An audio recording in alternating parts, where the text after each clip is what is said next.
ওই জামাই, কাছে আসো, আদর খাবো। না, একদমই না, আমি আপনার কাছে যাব না। আপনার কাছে গেলে আপনি আমার ওইটা ধরে টানাটানি করবেন। আরে তাহলে কি করব আমি? তুমি আমার জামাই লাগো, তোমার ওইটা আমি ধরতেই পারি। তাড়াতাড়ি কাছে আসো, আমি তোমার আদর খাবো। আরে না, একদমই নয়, আমি আপনার কাছে আসবো না। এই বলে আকাশ পিছিয়ে যেতে লাগলো, কিন্তু নীলা তাকে আর পিছিয়ে যেতে দিল না। খপ করে তার পাঞ্জাবির কলারটা ধরে ফেললো আর বলতে লাগলো, ওই জামাই, কি সবার সাথে? তুমি আমার সাথে এমন করো কেন? বললাম না আমি তোমার আদর খাবো, কিন্তু তুমি আমার কথা শুনে পিছিয়ে যাচ্ছ কেন? কেন ভয় পাও আমাকে? আমি তো তোমার বিয়ে করা বউ, তাই না? আমি এই বিয়ে মানি না, আপনি প্লিজ আমাদের বাড়ি থেকে চলে যান আপু। দেখো জামাই, তুমি এতক্ষণ যা বলেছো সবকিছু সহ্য করেছি, কিন্তু এখন আর আমি সহ্য করতে পারছি না। আমি তোমার বিয়ে করা বউ, আর তুমি আমার জামাই লাগো, তাহলে তুমি আমাকে আপু কেন বলছো? আমি তো সেটাই বুঝতে পারছি না।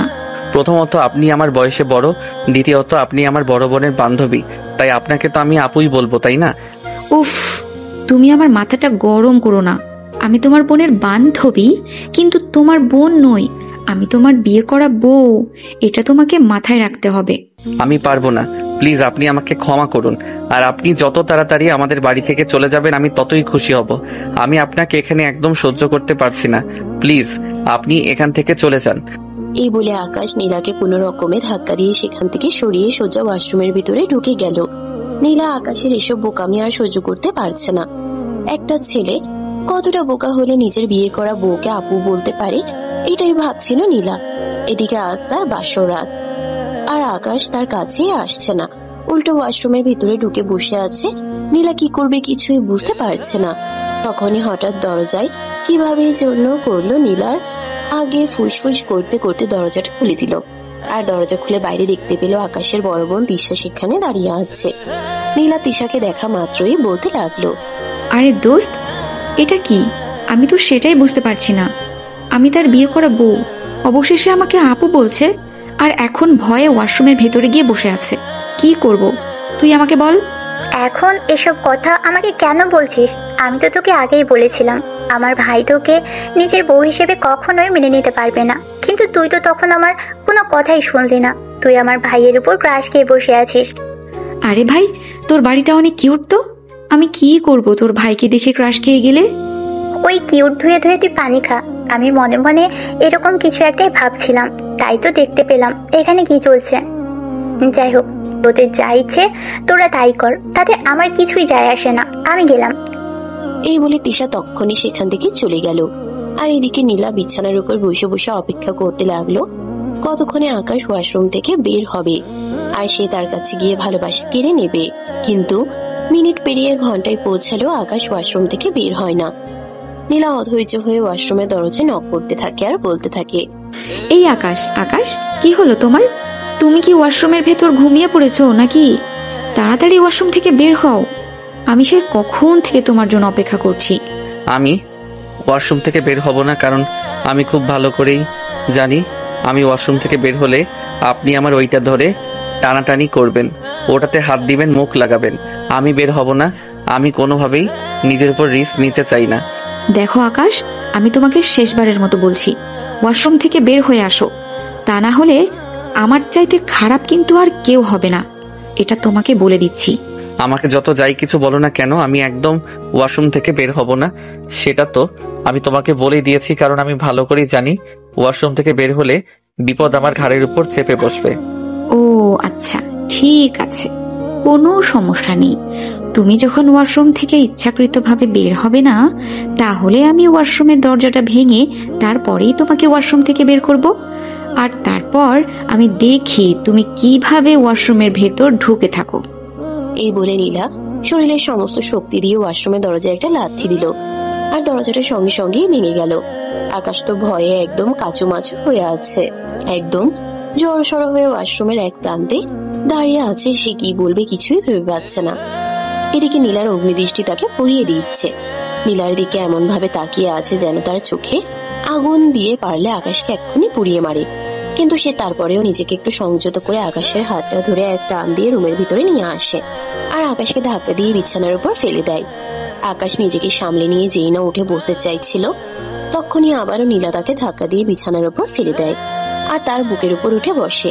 এটা দেখে আকাশ ভয় পেয়ে বলতে থাকে, আরে তুমি এটা কি করছো? আমার বুকের উপর না উঠে বসেছো, আমি তো ব্যথা পাচ্ছি। আমার বুকের উপর থেকে নামো, আমার নিঃশ্বাস নিতে কষ্ট হচ্ছে। প্লিজ আমার বুকের উপর থেকে নামো। দেখ, একদম ফালতু কথা বলার চেষ্টাও করবি না। আমার ওজন কয় কেজি যে আমি তোর বুকের উপর উঠে বসেছি বলে তুই বুকে ব্যথা পাচ্ছিস? আমার কাছ থেকে পালিয়ে বেড়ানোর ধান্দা, তাই না? আমি তো তোকে এটা কখনোই হতে দেব না। আমি আমার অধিকার আদায় করেই ছাড়বো। তুই যাই বলিস আর যাই কিছু করিস না কেন, তাতে আমার কিছুই যায় আসে না। আমার শুধু তোকে চাই আর তোকেই লাগবে, ব্যাস এইটুকুই। আরে প্লিজ আপু, তুমি আমার মায়ের পেটের বন্ধু, আমার সঙ্গে এরকম করো না। আমি এইটুকুনি পিচ্ছি একটা ছেলে, কেন করছো আমার সঙ্গে এরকম? দেখ, আমি সত্যি বলছি, তুই যদি আর একবারও আমাকে আপু বলে ডেকেছিস তাহলে কিন্তু তোর ওইটা কেটে হাতে ধরিয়ে দেব, বলে দিলাম। আমি তোর বউ হই, তোর সঙ্গে আমার বিয়ে হয়ে গেছে। এখন তুই আমাকে আমার নাম ধরে ডাকবি, নীলা বলে ডাকবি, অথবা নীলু পাখি। আমি বুঝতে পারছি তো, সত্যি তোমার মাথা খারাপ হয়ে গেছে। মাথা খারাপ না হলে কেউ এমন কথা বলে নাকি? সে আমার মাথা খারাপ হোক আর যাই কিছু হোক না কেন, তোকে এত কিছু চিন্তা করতে হবে না। আমি যেটা বলেছি এটাই করে ছাড়বো। এই বলে নীলা আকাশকে আর কোনো কথা বলার সুযোগ না দিয়ে আকাশের ঠোঁট দুটো নিজের দখলে নিয়ে ইচ্ছে মতো চুমু খেতে লাগলো। বেশ কিছুক্ষণ আকাশের ঠোঁটে চুমু খাওয়ার পর নীলা আকাশের ঠোঁট দুটো ছেড়ে দিয়ে তার সারা শরীরে ভালোবাসার স্পর্শ দিতে থাকে। আর এদিকে আকাশ ছটফট ছটফট করতে থাকে, যেন প্রিয়াঙ্কার কাছ থেকে ছাড়া পেলেই বেঁচে যায়। কিন্তু সে কোনোভাবেই প্রিয়াঙ্কার সঙ্গে পেরে উঠছিল না। প্রিয়াঙ্কা নিজের শরীরে সমস্ত শক্তি দিয়ে তাকে জড়িয়ে ধরে রেখেছিল আর সারা শরীরে ভালোবাসার আলিঙ্গন দিচ্ছিল। একটা সময় আকাশ আর নিজেকে ধরে রাখতে না পেরে নীলার সঙ্গে নিজেও রেসপন্স করতে শুরু করে আর দুজন দুজনের ভালোবাসায় উষ্ণিত হয়ে ভালোবাসার মহাসমুদ্রে ডুবে যায়। প্রায় 1 ঘন্টা ধরে ভালোবাসার আদান প্রদান করার পর দুজন দুজনকে ছেড়ে দিয়ে বিছানায় শুয়ে পড়ে। আর এদিকে নীলা আকাশকে জড়িয়ে ধরে ঘুমিয়ে পড়ে। কিন্তু আকাশের কোনোভাবেই চোখে ঘুম আসছিল না। তার কেমন যেন অস্বস্তি বোধ হচ্ছিল, যেন নীলার কাছ থেকে নিজেকে সরাতে পারলেই বাঁচে। তবে নীলা তাকে এতটাই শক্ত করে জড়িয়ে ধরে রাখছিল যে সে চাইলেও নীলার বাহুর বন্ধন থেকে নিজেকে ছাড়াতে পারছিল না। এদিকে বারবার নাড়াচাড়া করায় নীলা আকাশকে বলতে থাকে, আরে কি হলো? এভাবে তুমি বাইম মাছের মতো মুচড়ামুচড়ি করছো কেন? একটু চুপচাপ শুয়ে থাকো না, খুব ঘুম পাচ্ছে, একটু ঘুমোতে দাও। আরে আমাকে ছেড়ে দিয়ে ঘুমান না, আমার একটু ভালো লাগছে না। আমার কখনোই কারোর সঙ্গে ঘুমানোর অভ্যাস নেই। এখন থেকে চাইলেও তুমি আর একা একা ঘুমাতে পারবে না, কারণ আমি তোমার বিয়ে করা বউ। এখন থেকে তোমার প্রতিদিন আমাকে জড়িয়ে ধরে তারপরেই ঘুমাতে হবে। এটা ছাড়া তোমার কাছে অন্য কোনো উপায় নেই। Please leave me alone. আমি এভাবে ঘুমাতে পারবো না, আর ঘুমাতে না পারলে আমার প্রচন্ড মাথা ব্যথা করবে। বললাম তো, এসব কথা বলে কোনো লাভ হবে না। আমি তোমাকে জড়িয়ে ধরেই ঘুমাবো। বিয়ে করেছি কি তোমাকে ছাড়া ঘুমানোর জন্য নাকি? এই বলে নীলা আকাশকে জড়িয়ে ধরে ঘুমিয়ে পড়ে। কিন্তু অনেক চেষ্টার পরেও আকাশের চোখে কোনোভাবেই ঘুম আসে না। আকাশ বিছানায় শুয়ে শুয়ে ভাবতে থাকে, কেন তার সঙ্গে এমন হলো?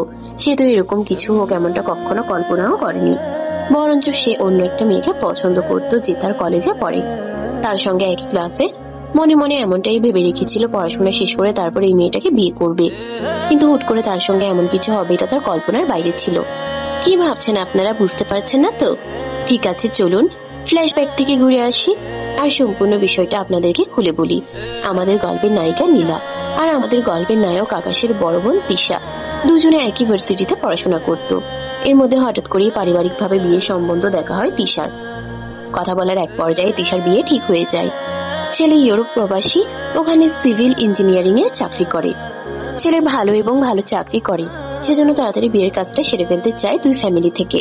সেজন্য বড় করে আয়োজন করা না হলেও ঘরোয়া ভাবে আত্মীয় স্বজন মোটামুটি অনেকেই ইনভাইট করা হয়েছিল তিশার বিয়েতে। আর নীলা যেহেতু তিশার বেস্ট ফ্রেন্ড ছিল, তাই নীলা এবং তার ফ্যামিলির সবাইকেও তিশার বিয়েতে ইনভাইট করা হয়। কিন্তু নীলা আর তার ফ্যামিলি ব্যস্ত থাকার কারণে তিশার বিয়েতে আসতে পারেনি। তবে নীলা তার বেস্ট ফ্রেন্ডের বিয়ে বলে কথা, সেখানে না এসে থাকতে পারে নাকি?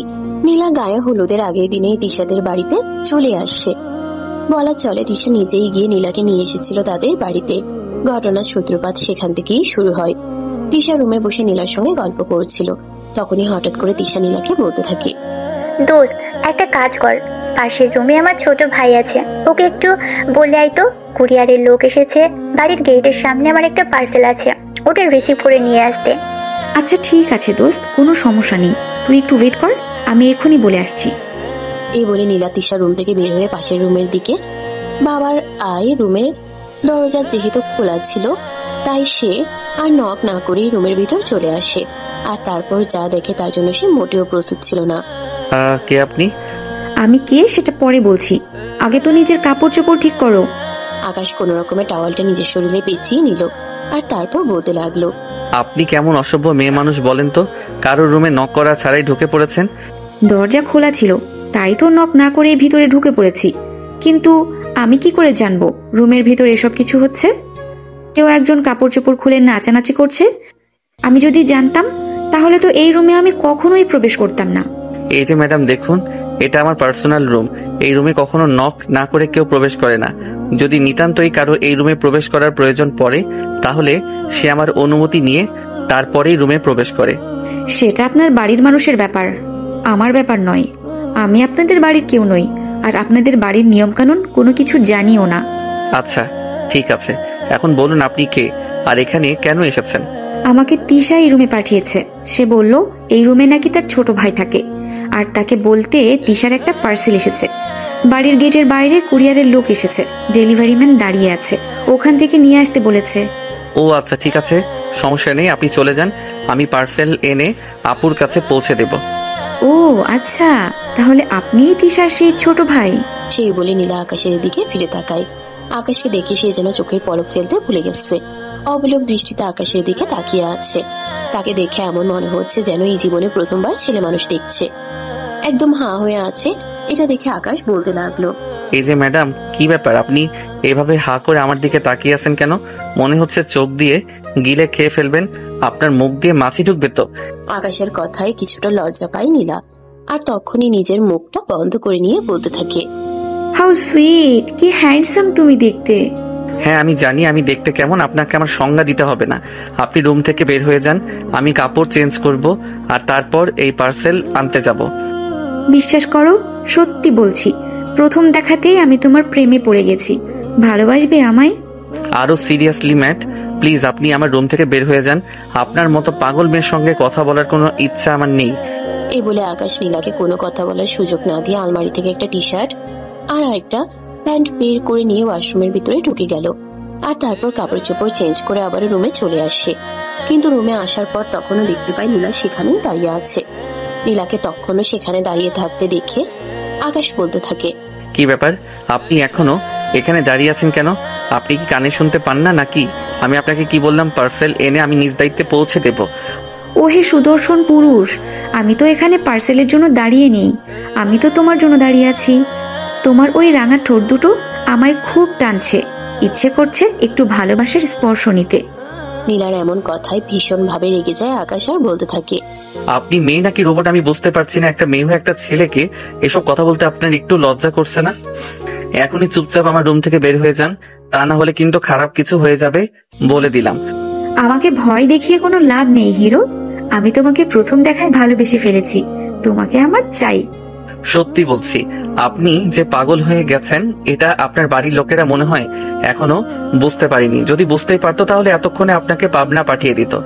এই বলে নীলাকে আর কোনো কথা বলার সুযোগ না দিয়ে সেখান থেকে বের হয়ে চলে গেল। সেখানে দাঁড়িয়ে থেকে তারপর আবারও তিশার রুমে চলে আসে। তিশার রুমে কোনো একটা কাজ করছিল, আর তখনই নীলা তিশাকে বলতে থাকে, আরে দোস্ত, তোর এত কিউট একটা ভাই আছে, সেটা আমাকে আগে বললি না কেন? তিশা তখন শয়তানি মার্ক একটা হাসি দিয়ে নীলাকে বলতে থাকে, দেখ, একদম ফাজলামো করবি না বলে দিলাম, ছেলেটা সত্যি কিউট, আমি কিন্তু প্রথম দেখাতেই ছেলেটার প্রেমে পড়ে গেছি। তোর কি মাথা খারাপ হয়ে গেছে নাকি? যেসব পাগলের মতো উল্টাপাল্টা কথা বলছিস তুই তুই কি জানিস ওর সম্পর্কে? কতটা বদমাইশ! আমি জানি না, আর কোনো কিছু জানার প্রয়োজনও নেই। তোর ভাইকে ভালোবাসি, আর প্রথম দেখাতেই তার প্রেমে পড়ে গেছি। জীবনে যদি কখনো বিয়ে করি তাহলে তোর ভাইকেই করব, আর এটাই আমার শেষ কথা। সত্যি বলছি, আন্টির সঙ্গে আমাকে কথা বলতেই হবে, আর এটাও বলতে হবে তোকে যেন খুব দ্রুত মেন্টালি ট্রিটমেন্ট করাই, তা না হলে হয়তো তোর মতো ভালো একটা বান্ধবীকে অকালেই হারিয়ে ফেলবো। আমি আমার বান্ধবীকে অকালে হারাতে চাই না। তাহলে তোর ভাইকে আমার কাছে দিয়ে দে, তোর ভাই আমার অ্যান্টিডোজ। এই বলে নীলা হাসতে শুরু করে। তিশা মনে মনে ভাবতে থাকে, সত্যি হয়তো নীলার মাথায় সমস্যা হয়ে গেছে, তা না হলে কেন। এদিকে আকাশ তখনই পার্সেলটা হাতে নিয়ে তিশার রুমে ঢুকলো, আর তখনই তিশার হাতে পার্সেলটা ধরিয়ে দিয়ে বলতে লাগলো, আপু, আমাদের বাড়িতে এই পাগল মেয়ে কোথা থেকে এসেছে? পাগল মেয়ে মানে? তুই কার কথা বলতে চাইছিস? আমি তো কিছুই বুঝতে পারছি না। কি হয়েছে খুলে বল তো, শুনছি আমি। আরে তুই একটু আগে যে মেয়েটাকে আমার রুমে পাঠালি, আমি ওর কথাই বলছি। এই মেয়েটার আমার মনে হয় সত্যি সত্যি মাথায় সমস্যা আছে। এই মেয়েটাকে বলিস একবার সাইকোলজিস্ট দেখিয়ে নিতে, তা না হলে হয়তো পাগল হয়ে যাবে। ও আচ্ছা, ঠিক আছে, আমি এতক্ষণে বুঝতে পেরেছি তুই নীলের কথা বলছিস, তাই তো? আমি নীলাকে বলেছি। হ্যাঁ আপু, তুই একদম ঠিক ধরতে পেরেছিস। আমি এই মেয়েটার কথাই বলছি। এই মেয়েটার সত্যি সত্যি মাথায় সমস্যা আছে। এই মেয়েটাকে বলবি তাড়াতাড়ি ডাক্তার দেখাতে, আর এসব আমার সঙ্গে ফাইজলামো মার্কা কথাবার্তা না বলতে, তাহলে এর পরিণাম কিন্তু খুব খারাপ হবে। আমি তোকে এটা বলে দিলাম। আরে ভাই আমার, প্লিজ এমন করিস না। ও আমার বান্ধবী, আমার বিয়ের জন্য এখানে এসেছে। দুদিন পরে তো চলেই যাবে, ওর সঙ্গে খারাপ আচরণ করিস না। দেখ আপু, তুই কিন্তু এটা খুব ভালো করে জানিস, আমার মেজাজ খারাপ হলে আমি কখন কার সঙ্গে কি করি না করি তার কিন্তু কোনো ঠিক ঠিকানা থাকে না। তাই এই মেয়েটাকে আগে থেকে একটু হুঁশিয়ার করে দিস। এই বলে আকাশ তিশার রুম থেকে বের হয়ে যাচ্ছিল, তখনই পিছন থেকে নীলা এসে আকাশকে দেয়ালের সঙ্গে চেপে ধরে আর আকাশের ঠোঁটের নিচ দিয়ে ঠোঁট দুটো ডুবিয়ে দিয়ে বেশ কিছুক্ষণ সময় আর তারপরে ছেড়ে দিয়ে বলতে থাকে, দেখো, আমি পাগলও নই, আমার মাথাও খারাপ না, আমি সম্পূর্ণ সুস্থ আছি। তোমায় শুধু ভালোবেসে ফেলেছি, ব্যাস এটাই সমস্যা। এটা কি হলো? আমি তো কিছুই বুঝতে পারলাম না। আপনি আমার সঙ্গে এরকমটা কেন করলেন? ভালোবাসি, তাই করলাম। আশা করি এখানে সমস্যার কিছু নেই। এই বলে নীলা হাসতে হাসতে রুম থেকে বের হয়ে চলে গেল।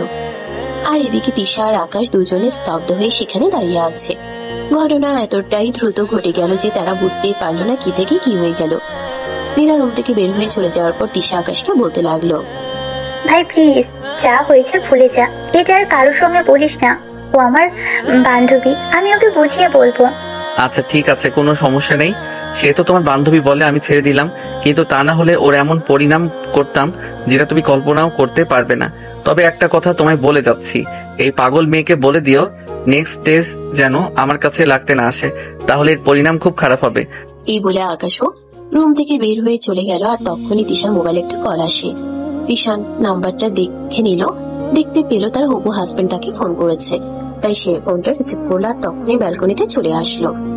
তারপরে সেটা হবু হাজবেন্ডের সাথে কথা বলতে লাগলো। আসসালামু আলাইকুম, কেমন আছেন আপনি?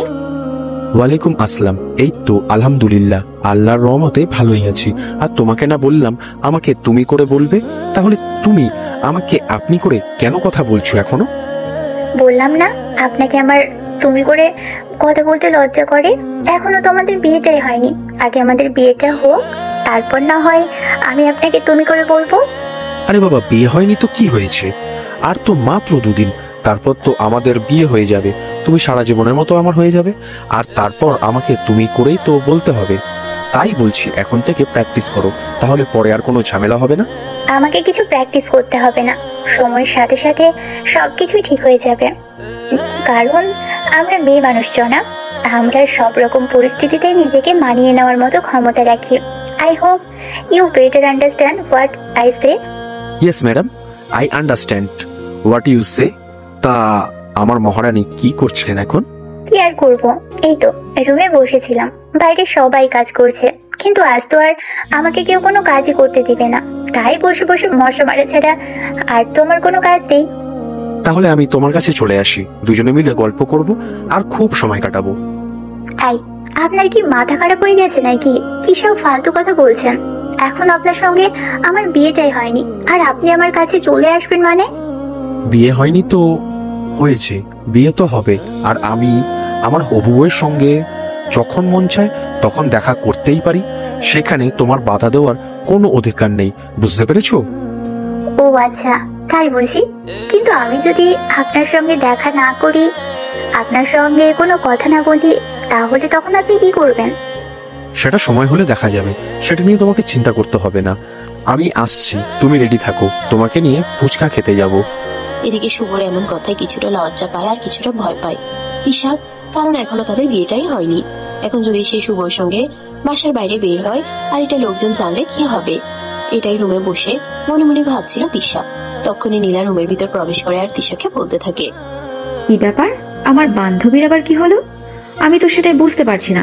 একটু আগেই তো কতটা হাসি খুশি দেখে গেলাম, আর এখন মুখটা একদম গুমড়ো হয়ে আছে কেন? দোস্ত আর বলিস না, এই তো একটু আগেই শুভ ফোন করেছিল আর আমাকে বললো সে নাকি একটু পরেই আমাকে নিতে আসবে, আমাকে নিয়ে ফুচকা খেতে যাবে। এটা তো খুবই ভালো কথা। তোর হাজবেন্ড বিয়ের আগেই তোর প্রেমে পড়ে যাচ্ছে, তোকে রানী বানিয়ে রাখতে চাইছে। আরে ভাই, এসব ফালতু কথা বাদ দে। এখনো তার সঙ্গে আমার বিয়েটাই হয়নি, তাহলে এখন আমি কি করে তার সঙ্গে বাসার বাইরে যেতে পারি? আমি বুঝতে পেরেছি তুই কি নিয়ে চিন্তা করছিস। তোকে এত কিছু চিন্তা করতে হবে না, আমি সব কিছু সামলে নেব। আর হ্যাঁ, অবশ্যই কিন্তু আসার সময় আমার জন্য চকলেট আর আইসক্রিম নিয়ে আসবি, না হলে কিন্তু আমি সব বলে দেব সবাইকে। আচ্ছা দোস্ত, ঠিক আছে, কোনো সমস্যা নেই। আমি তোর জন্য চকলেট আইসক্রিম নিয়ে আসবো, তবে কেউ যেন কোনোভাবেই কোনো কিছু জানতে না পারে। এই দায়িত্বটা আমি তোর কাছে দিয়ে গেলাম। নীলা তাকে মুচকি হাসে সম্বন্ধে জানালো, আর তারপরে তিশা রেডি হয়ে গেল। এদিকে কিছুক্ষণের মধ্যেই শুভ তার বাসার সামনে এসে তাকে ফোন দিতে লাগলো। তিশা সবার চোখ ফাঁকি দিয়ে বাসা থেকে বের হয়ে আসে, আর তারপর শুভকে নিয়ে বাইরে বের হয়ে গেল। সারা সন্ধ্যা দুজন ঘোরাঘুরি করলো। রাত আনুমানিক 8টার দিকে দুজন ঘোরাঘুরি শেষ করে নীলার জন্য আইসক্রিম আর চকলেট নিয়ে বাসায় ফিরে আসে তিশা। দরজায় নক করতেই নীলা দরজা খুলে দিল আর বলতে লাগলো, কি রে, আমার আইসক্রিম আর চকলেট কই? আগে আমার আইসক্রিম আর চকলেট দে, তারপর তোকে রুমের ভেতরে ঢুকতে দিব। আইসক্রিম আর চকলেট এবার আমাকে রুমের ভিতর প্রবেশ করতে দে। যদি বাড়ির কেউ দেখে ফেলে তাহলে নির্ঘাত একটা অঘটন ঘটে যাবে। এই বলে নীলার হাতে চকলেটের আইসক্রিমের বক্সটা তুলে দিয়েছে আর রুমের ভিতরে ঢুকে পড়লো, আর সঙ্গে সঙ্গে রুমের দরজাটা লাগিয়ে দিল। তিশা কাপড় চেঞ্জ করার জন্য ওয়াশরুমে ঢুকে যায়, আর এদিকে নীলা বিছানার উপর বসে বসে আইসক্রিম খেতে থাকে। তখনই কোনো একটা কাজে আকাশ তিশার রুমে আসে। নীলাকে এভাবে বিছানার উপর বসে আইসক্রিম খেতে দেখে সে কোনো কথা না বলে রুম থেকে বের হয়ে চলে যাচ্ছিল। তখনই নীলা পিছন থেকে আকাশকে বলতে থাকে, কি হলো সুইটহার্ট, এভাবে চলে যাচ্ছ কেন? আইসক্রিম খাবা? এদিকে এসো। না, আমি আইসক্রিম খাইনি। আপনার আইসক্রিম আপনি খান, আপু আসলে বলবেন আমি তাকে খুঁজতে এসেছিলাম। আরে জানি, মানে এভাবে চলে যাওয়ার কি আছে? আসো না আমার কাছে, একটু বসো, তোমার সঙ্গে একটু গল্প করি। তোমার সঙ্গে সময় কাটাতে আমার কিন্তু বেশ ভালো লাগে, প্লিজ আসো। না, আপনি একটা ফাজিল মেয়ে, আপনার কাছে আসবো না। না জানি কখন আবার ফাজলামো শুরু করে দিবেন, তার কোনো ঠিক ঠিকানা নেই। তার চাইতে বরং আমি চলে যাই এবং আপনি আপু আসলে বলে দিবেন আমি আপুকে খুঁজতে এসেছিলাম। এই বলে আর কোনো উত্তরের অপেক্ষা না করে আকাশ সেখান থেকে চলে গেল। আর এদিকে নীলা বিছানার উপরে বসে আইসক্রিম খেতে লাগলো। 20 মিনিট পর ফিরে ওয়াশরুম থেকে বের হয়ে আসে তিশা, আর তখনই রুমে এসে দেখতে পায় পুরো এক বক্স আইসক্রিম নীলা খেয়ে শেষ করে ফেলেছে। এটা দেখে তো তিশা মাথায় হাত দিয়ে বসে পড়ে আর বলতে থাকে, আরে এসব কি দোস্ত, তোর কি মাথা খারাপ হয়ে গেছে নাকি? এই কিছুক্ষণ সময়ের মধ্যে তুই এতগুলো আইসক্রিম খেয়ে ফেললি, আর আমার জন্য একটা আইসক্রিমও রাখলি না কেন? তুই এগুলো আমার জন্য আনিসনি? আরে ভাই, এক বক্স আইসক্রিম এনেছি, আমরা সবাই মিলে খাবো। আর এই 15-20 মিনিটের মধ্যে তুই সবগুলো আইসক্রিম খেয়ে ফেললি। আমার জন্য অন্তত একটা আইসক্রিম রাখতে পারতি। আমি তো ভাবলাম এই সবকিছু আমার জন্যই নিয়ে এসেছিস, তাই খেয়ে ফেললাম। যাই হোক, চকলেট আছে, আয় তোকে চকলেট দিব। এই বলে চকলেটের বক্সটা খুলে 2টা চকলেট তিশার দিকে এগিয়ে দেয়, আর বাকিগুলো নিজেই খেতে থাকে। আর কোনো কথা না বলে নীলার দিকে হা করে তাকিয়ে আছে। এমন না যে নীলা কোনো দরিদ্র ঘরের মেয়ে, কখনো কোনো কিছু খেতে পায় না, তাই জন্য এভাবে খাচ্ছে। নীলা যথেষ্ট প্রভাবশালী বাবার একমাত্র আদরের রাজকন্যা। তার বাবার টাকা পয়সা, অর্থ সম্পদ কোনো কিছুর কমতি নেই, বলতে গেলে সোনার চামচ মুখে নিয়ে জন্ম হয়েছে নীলার। অবাক কি জিনিস তাকে ছুঁতে পারেনি। তবে নীলার এটা সম্ভবতই এইরকম চকলেট আইসক্রিম খেতে প্রচন্ড ভালোবাসে। তার কাছে চকলেট আইসক্রিম হলো তার ইমোশন, আর এই ইমোশনের কাছে পৃথিবীর সবকিছুই তুচ্ছ। এদিকে তিশা তো তার দিকে হা করে তাকিয়ে আছে, যেদিকে তার কোনো খেয়াল নেই। সে প্রায় অর্ধেক বক্স চকলেট খাওয়া শেষ হয়ে গেলে তারপর তিশার দিকে তাকায়। তিশা তার দিকে এভাবে তাকিয়ে আছে, তাদেরকে সে বলতে থাকে। এদিকে তিশা তো তার দিকে হা করে তাকিয়ে আছে, সেদিকে তার কোনো খেয়াল নেই। সে প্রায় অর্ধেক বক্স চকলেট খাওয়া শেষ হয়ে গেলে তারপর তিশার দিকে তাকায়। তিশা তার দিকে এভাবে তাকিয়ে আছে দেখে সে বলতে থাকে, কি ব্যাপার দোস্ত, কি হয়েছে? তোকে তো চকলেট দিলাম, তারপরও তুই এভাবে হা করে আমার দিকে তাকিয়ে আছিস কেন? মনে হয় আমি রাক্ষসের মতো সব গিলি খেয়ে ফেলেছি আর তোকে কিছুই দেইনি। দিয়েছিস তো, এই যে 2টা আমার হয়ে যাবে। তুই খা বান্ধবী। মনে হয় কয়েক বছর ধরে আর চকলেট খাওয়া হয়নি তোর। দোস্ত প্লিজ এভাবে বলিস না। তুই তুই তো খুব ভালো করেই জানিস আমি চকলেট কতটা ভালোবাসি। আমার কাছে চকলেট আর আইসক্রিম হলো আমার ইমোশন। এগুলো পেলে আমি পৃথিবীর সব কিছু ভুলে যাই। আচ্ছা দাঁড়া, তোকে আর 2টা দিচ্ছি, তবে আর চাইবি না, আর পাবি না কিন্তু। বাকি সবগুলো আমি খাবো। এই বলে নীলা তিশাকে আর 2টা চকলেট দিয়ে বাকি সবগুলো নিজেই খেয়ে নিল। কথা বলো না, ওগুলো হাতে নিয়ে সেখান থেকে বের হয়ে যাচ্ছিল। তখনই নীলা পিছন থেকে আবারও তিশাকে উদ্দেশ্য করে বলতে থাকে, দোস্ত তোর ভাই তোকে ডাকতে এসেছিল, কোনো কিছু না বলেই চলে গেছে। আমি তাকে অনেকবার এখানে বসতে বলেছিলাম, কিন্তু সে আমার কোনো কথাই শোনেনি, এখান থেকে চলে গেছে। সে তো তোকে ভয় পেয়ে এখানে বসে নিয়ে আসা যায়। যাই হোক, ঠিক আছে, কোনো সমস্যা নেই। আমি তার সঙ্গে দেখা করে নিব, তুই এখানেই থাক। আরে দোস্ত তুই এমন স্বার্থপর কেন সেটাই তো বুঝতে পারছি না। বয়ফ্রেন্ডের সঙ্গে একা একা ঘুরে এলি, আর এখনো আমাকে রুমে একা বসে থাকতে বলছিস। সারাদিন আমি একা একা রুমের ভেতরে আর কতক্ষণ বসে থাকবো? আমার আর ভালো লাগছে না। এখন যেখানেই যাবি আমাকে নিয়ে যাবি, তা না হলে কিন্তু আমি এখান থেকে সোজা আমার বাসায় চলে যাব। এই বলে নীলা তিশার পিছন পিছন হাঁটতে লাগলো। তিশাও তখন আর কোনো কথা না বলে নীলাকে তার সঙ্গে নিয়ে নিল, আর তারপর নীলাকে নিয়ে আকাশের রুমে চলে গেল। আকাশ তখন নিজের রুমে বসে মোবাইলে কারোর সঙ্গে চ্যাটিং করছিল। তিশা রুমের দরজা দাঁড়িয়ে নক করলো আর বলতে লাগলো। এই বলে আর কোনো কথা না বলে তিশা সেখান থেকে চলে গেল। আর এদিকে রুমের দরজা খোলা থাকায় নীলা আকাশের রুমের ভিতরে ঢুকে পড়লো, যেটা তিশা এবং আকাশ কেউই খেয়াল করেনি। তিশা চলে গেল, আর এইদিকে নীলা রুমের ভিতরে প্রবেশ করে দরজাটা ভিতর থেকে লক করে দিল।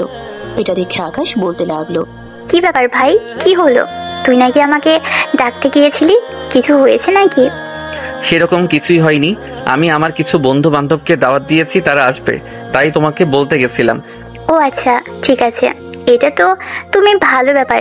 ঠিক আছে, কোনো সমস্যা নেই। কি ব্যাপার, কি হলো? আপু তো চলে গেছে, আপনি আমার রুমের ভিতর রয়ে গেছেন কেন? আর দরজাটাই বা কেন ভেতর থেকে বন্ধ করছেন? আমি তো কিছুই বুঝতে পারছি না।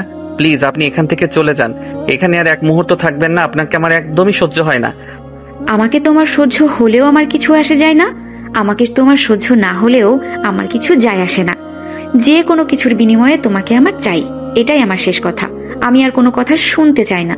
প্লিজ আপনি আমার রুম থেকে বের হয়ে চলে যান বলছি। এটা একটা বিয়ে বাড়ি, এখানে এমন কোনো হাঙ্গামা করবেন না যেটা আমার মান সম্মানে বাঁচবে।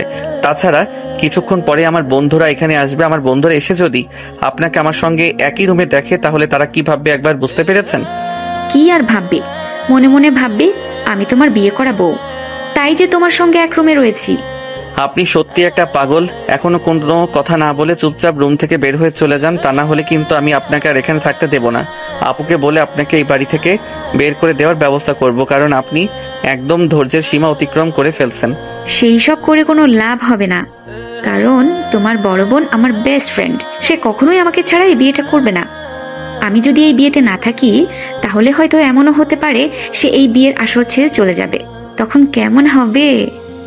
আকাশ তখন নীলার কথার কোনো উত্তর না দিয়ে নীলাকে ধাক্কা দিয়ে নিজের উপর থেকে সরিয়ে নিজেই রুমের দরজা খুলে রুমের বাইরে চলে গেল। আর এদিকে নীলা বিছানায় বসে ঠোঁটে ঠোঁট কামড়ে বলতে লাগলো, বাছা ধন, যতই ঘুরে ওড়াও রাতে, নাটাই তো আমারই হাতে। যত কিছুই করো না কেন, তুমি আমার হাত থেকে মুক্তি পাবে না। তুমি এই নীলার খপ্পরে পড়েছ, তো নিজের জীবন তেজপাতা বানিয়ে ছেড়ে দিয়েছ। বেশ কিছুক্ষণ রুমে বসে থেকে আর তারপর রুম থেকে বের হয়ে আসে। এদিকে দেখতে দেখতে রাতের খাবারের সময় হয়ে গেছে। আকাশের আম্মু সবাইকে ডাইনিং টেবিলে খেতে ডাকেন, আর সবাই মিলে ডাইনিং টেবিলে গিয়ে একসঙ্গে রাতের খাবার খেয়ে নেয়। রাতের খাবার খাওয়া শেষ হলে সবাই নিজেদের রুমে গিয়ে ঘুমিয়ে পড়ে। নীলা আর তিশা এক রুমে ঘুমায়, আকাশ আর তার বন্ধুরা অন্য রুমে ঘুমায়, আর অন্যান্য মেহমানরা অন্যান্য রুমে। তাদের বাবা মা তাদের রুমে ঘুমিয়ে পড়ে। কিন্তু অঘটন ঘটে মাঝ রাতের বেলা। এত মানুষের মধ্যে তার কোনোভাবেই ঘুম আসছিল না, কারণ সে সবসময় একা একা ঘুমাতে অভ্যস্ত। তাই রুম থেকে বের হয়ে গেস্ট রুমের দিকে পা বাড়ায়। গেস্ট রুমে গিয়ে দেখে সেখানেও সবগুলো রুম অনেক অনেক মানুষ ঘুমিয়ে আছে, একটা রুমও ফাঁকা নেই। তাই বাধ্য হয়ে আকাশ ফিরে আসে। তখনই তিশা রুমের পাশ দিয়ে যাচ্ছিল, তখনই দেখতে পারে তিশা রুমে সোফায় ঘুমাতে পড়বে, আর 7 পাঁচ চিন্তা না করে সোফায় শুয়ে ঘুমিয়ে পড়লো। এদিকে কিছুক্ষণ পরেই নীলার ঘুম ভেঙে যায়। সে ওয়াশরুমে যাওয়ার জন্য ঘুম থেকে উঠে আর রুমের লাইট অন করতেই দেখতে পায় আকাশ সোফায় ঘুমিয়ে আছে। এটা দেখিয়ে নীলার মাথায় একটা দুষ্ট বুদ্ধি হেঁটে গেল। সে ওয়াশরুম থেকে এসে সোজা আকাশের বুকের উপরে শুয়ে পড়লো। আকাশ গভীর ঘুমে নিমগ্ন ছিল, তাই সে কিছুই বুঝতে পারেনি। ভোর রাতের দিকে যখনই আকাশ একটু নড়াচড়া করার চেষ্টা করলো, কিন্তু সে নিজের শরীরকে কোনোভাবেই নড়াচড়া করতে পারছিল না। তখনই তার ঘুমটা ভেঙে যায়, আর ঘুম ভাঙতেই সে নিজের বুকের উপর ভারী কিছু একটা অনুভব করে। সে প্রচন্ড ভয় পেয়ে যায় আর ভূত ভূত বলে চিল্লাতে শুরু করে। তখনই নীলা তার মুখটা চেপে ধরে আর বলতে থাকে, এই কি হলো, কি সমস্যা তোমার? এভাবে ষাঁড়ের মতো চেঁচামেচি করছো কেন? আরে আহ আহ আহ আপনি এখানে কি করছেন? কি করব সেটা দেখতে পাচ্ছ নাকি? কি করব সেটা দেখতে পাচ্ছ না নাকি? তোমার বুকে মাথা রেখে ঘুমাচ্ছিলাম, আমার শান্তি লাগছিল এখানে ঘুমাতে। দিলে তোমার ঘুমটা ভাঙিয়ে। তুমি সব সময় এমন করো কেন? আপনার কি মাথা খারাপ নাকি? আপনি সব কি বলছেন? আমি একটা ছেলে মানুষ, আর আপনি আমার বড় বোনের বান্ধবী। আপনি আমার বুকের উপরে আমাকে জড়িয়ে ধরে শুয়ে আছেন। এটা যদি কেউ দেখতে পায় তাহলে কি হবে সেটা একবারও চিন্তা করেছেন? কি আর হবে, সবাই মনে মনে ভাববে আমি তোমার বিয়ে করা বউ, তাই তো তোমাকে জড়িয়ে ধরে শুয়ে আছি। বিয়ে করা বউ ছাড়া অন্য কেউ কি কাউকে এভাবে জড়িয়ে ধরে ঘুমাতে পারে নাকি? আমিও তো সেটাই বলছি, মানুষ কতটা সেন্সলেস হলে এরকম কাজ করতে পারে। যান এক্ষুনি আমার বুকের উপর থেকে, না মন তা না হলে কিন্তু আমি আপনাকে ধাক্কা দিয়ে ফেলে দিব। তোমার যা ইচ্ছে তাই করতে পারো, কিন্তু তাতে বিশ্বাস করো লাভ হবে বলে মনে হয় না আমার। এই বলে নীলা আবারও অনেক শক্ত করে আকাশকে জড়িয়ে ধরে ঘুমিয়ে পড়ে। আর এদিকে আকাশ অনেক চেষ্টার পরেও নীলাকে নিজের বুকের উপর থেকে নামাতে পারে না। নীলা তাকে আরো শক্ত করে জড়িয়ে ধরে ঘুমিয়ে পড়ে। অনেক চেষ্টার পরেও আকাশ যখন তাকে নিজের উপর থেকে নামাতে পারলো না, তখন আর কি করবে, ওভাবেই শুয়েছিল। সারাটা রাত আর ঘুমাতে পারেনি। সকালবেলা ঘুম থেকে উঠে তিশা এই দৃশ্য দেখতে পায়। তার মাথায় আকাশ ভেঙে পড়ার মতো অবস্থা। এই মুহূর্তে যদি রুমের ভিতর কেউ এসে যায় তাহলে কি হবে, এটা চিন্তা করতে করতে সে আগে গিয়ে রুমের দরজাটা লাগিয়ে দিল, আর তারপর নীলাকে রাখতে লাগলো। এই নীলা, নীলা তাড়াতাড়ি ঘুম থেকে উঠতো। কি মাথা খারাপ হয়ে গেছে নাকি? এসব তুই কি করছিস? আরে আপু, দেখ কোন ডাইনিকে তুই বাড়িতে নিয়ে এসেছিস। আমার জীবনটাকে তো একদম বরবাদ করে দেবে। প্লিজ আপু, তুই আমাকে বাঁচা। আরে তোরা দুজন এমন করছিস কেন? আমি আবার কি করলাম? একটু তোর ভাইয়ের বুকের উপর মাথা রেখে ঘুমালাম, আমার খুব শান্তিতে সুন্দর একটা ঘুম হয়েছে, আর তোরা দুজন এমন কেন করছিস? আরে ভাই, তুই কথা পরে বল, আগে ওর বুকের উপর থেকে নেমে আয়। বাড়ির কেউ যদি দেখে ফেলে তারপর কি হবে, এটা তুই একবারও চিন্তা করেছিস? এই বলে নীলা আকাশের বুকের উপর থেকে নামতে না চাইলেও তিশা তাকে জোর করে টেনে নামিয়ে দিল। আর এদিকে আকাশ তার থেকে ছাড়া পেয়ে দৌড়ে রুম থেকে ছুটে পালালো। তখনই নীলা তিশার দিকে তাকিয়ে বলতে লাগলো, দোস্ত, এই কাজটা কিন্তু তুই একদমই ঠিক করিসনি। আমি তোর কাছে অন্তত এটা আশা করিনি। তুই পাগল হয়ে গেছিস নাকি? এইসব পাগলের মতো কি কর্মকাণ্ড করছিস তুই? তুই জানিস এগুলো আমার বাড়ির লোক দেখলে কি হবে? দোস্ত প্লিজ বিলিভ মি, সত্যি আমি তোর ভাইকে ভালোবেসে ফেলেছি। তোর ভাইকে ছাড়া আমি বেঁচে থাকতে পারবো না। তোর ভাই আমার জীবনের প্রথম পুরুষ, যাকে দেখে আমার এতটা ভালো লেগে গেছে, যাকে দেখে আমি আমার নিজেকে হারিয়ে ফেলেছি। তিশা আর কোনোভাবেই নিজেকে কন্ট্রোল করতে না পেরে নীলার সঙ্গে আর কোনো কথা না বলে ব্যালকনিতে গিয়ে দাঁড়ালো। এদিকে নীলাও তার পিছন পিছন ব্যালকনিতে চলে আসে।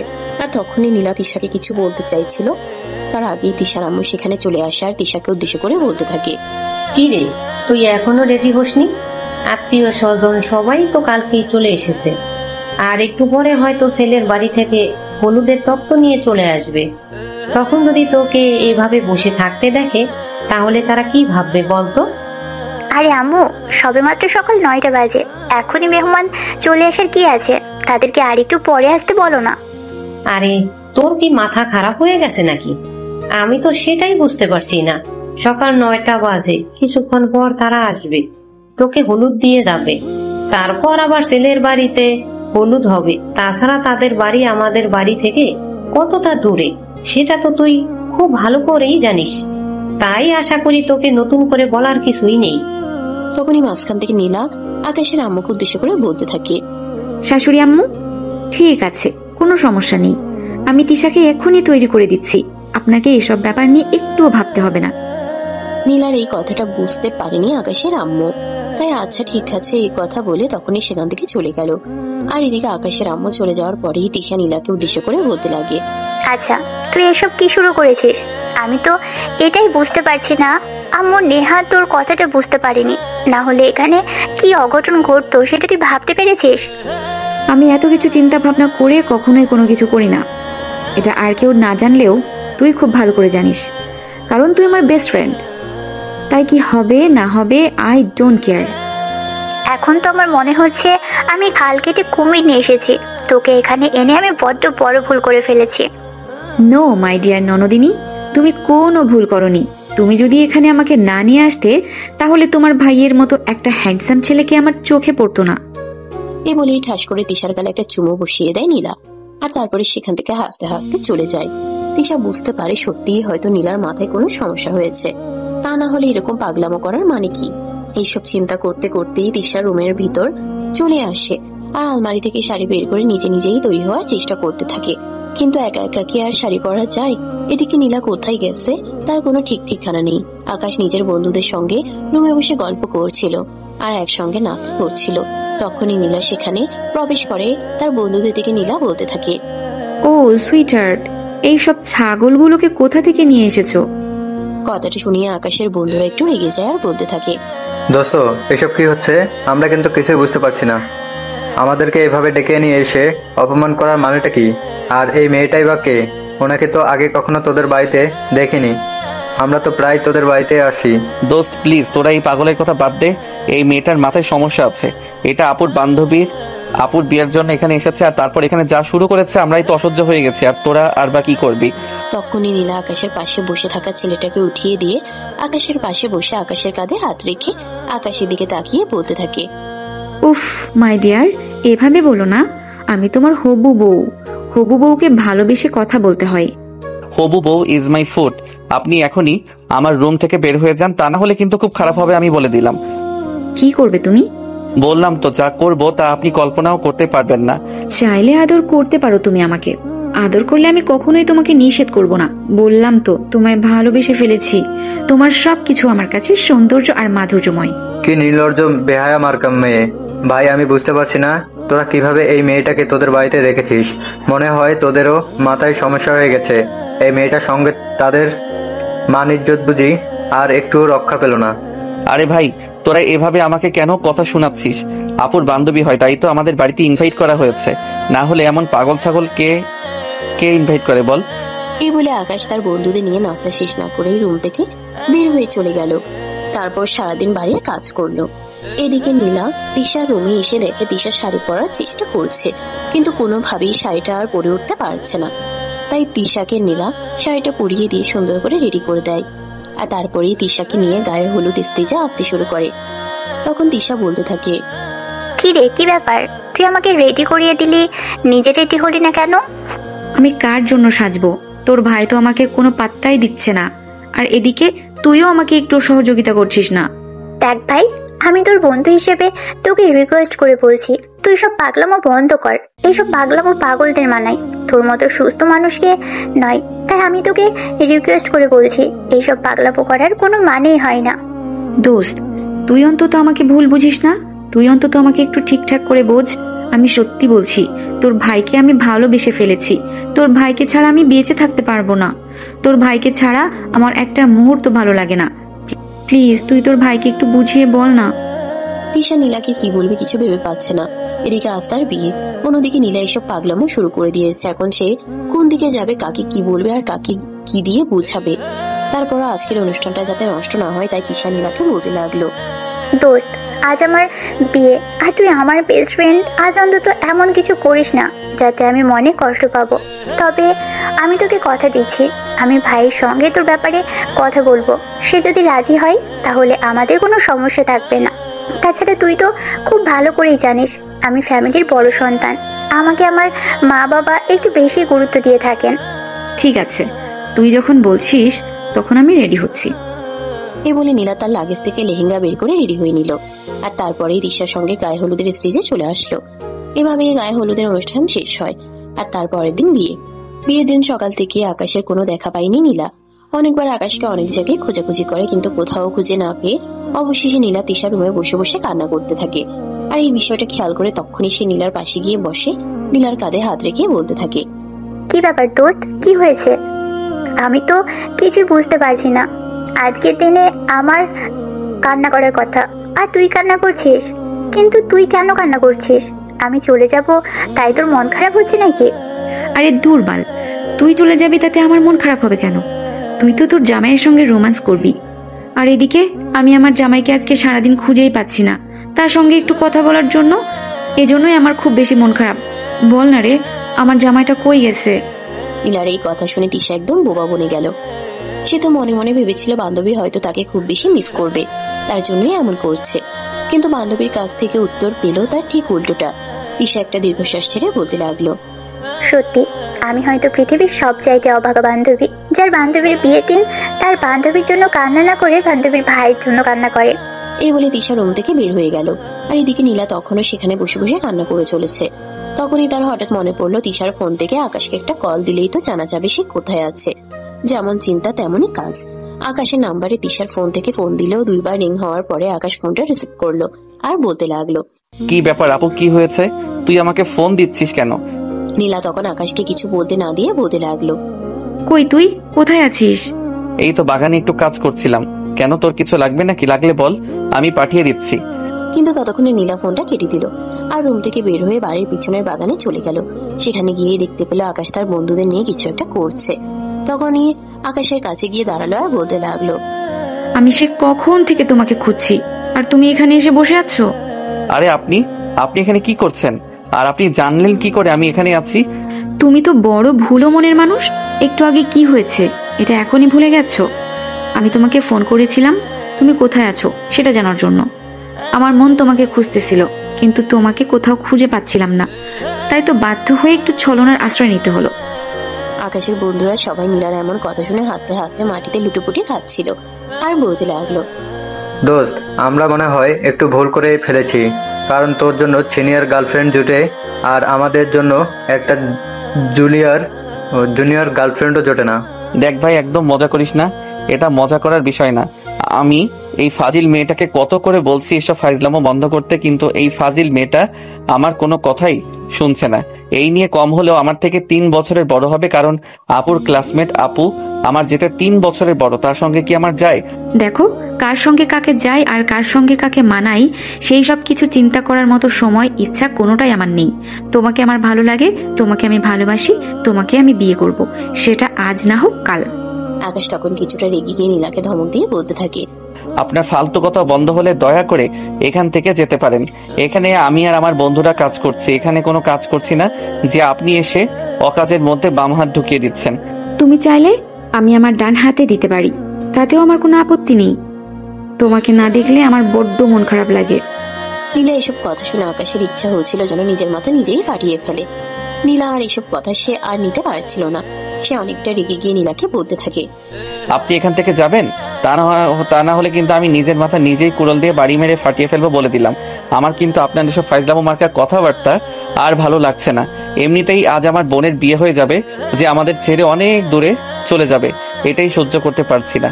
আর এখানে আপনি ফাইজলামো মার্কার কথাবার্তা শুরু করে দিয়েছেন। নীলা তখন বুঝতে পারে আসলেই তো একটা বোন সংসার ছেড়ে চলে যাওয়া একটা ছোট ভাইয়ের জন্য এটা খুবই বেদনাজনক। তাই সে আর কোনো কথা না বলে সেখান থেকে চলে যায়। আর এভাবেই তিশার বিয়ের কাজ সম্পন্ন হয়ে যায়। এর পরের দিন নীলা নিজের বাড়িতে চলে আসে। সে নিজের ইচ্ছে আসতে চায়নি। তার বাবা ড্রাইভারকে দিয়ে গাড়ি পাঠায় নীলাকে নিয়ে আসার জন্য। তাদের ফ্যামিলির একমাত্র সন্তান বাবা মায়ের ভালো লাগছিল না সন্তানকে এতদিন ধরে রাখতে। আর এদিকে নীলার মনে চাইছিল না বাড়িতে চলে আসতে। তাই তো সে বাড়িতে আসা মাত্রই ড্রয়িং রুমে দাঁড়িয়ে চিৎকার করে বলতে থাকে, কি ব্যাপার, কি সমস্যা তোমাদের? আমি তো কিছুই বুঝতে পারছি না। বান্ধবীর বাড়ি গেলাম বান্ধবীর বিয়ে দাওয়াতে, আর সেখানেও তোমরা আমাকে শান্তিতে থাকতে দিলে না। মা, তুই এভাবে কেন বলছিস? তুই আমাদের একমাত্র সন্তান, তোকে ছাড়া আমরা থাকতে পারি নাকি?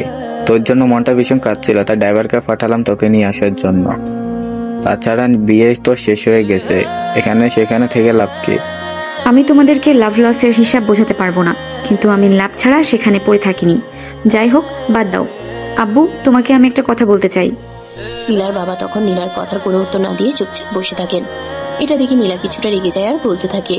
তখনই রান্নাঘর থেকে ড্রয়িং রুমে আস্তে আস্তে নীলার আম্মু একই কথা বলতে থাকে, কি ব্যাপার আব্বু, আমি তোমাকে কিছু বললাম, কিন্তু তুমি আমার কথার কোনো উত্তর না দিয়ে চুপচাপ বসে আছো কেন? তোমার কি আমার সঙ্গে কথা বলতে ভালো লাগে না নাকি? এভাবে কেন কথা বলছিস বলতো? তুই এই কয়দিনে দেখছি অনেক বেশি বদলে গিয়েছিস। তোর কি হয়েছে হঠাৎ করে, বলতো শুনি। হ্যাঁ নীলা, তোমার বাবা একদম ঠিক কথাই বলেছে। তুমি এই কয়দিনে একদম বদলে গেছো। তুমি তো কখনই এইরকম ছিলে না। তুমি আমাদের ছাড়া একটা দিনও থাকতে চাইতে না।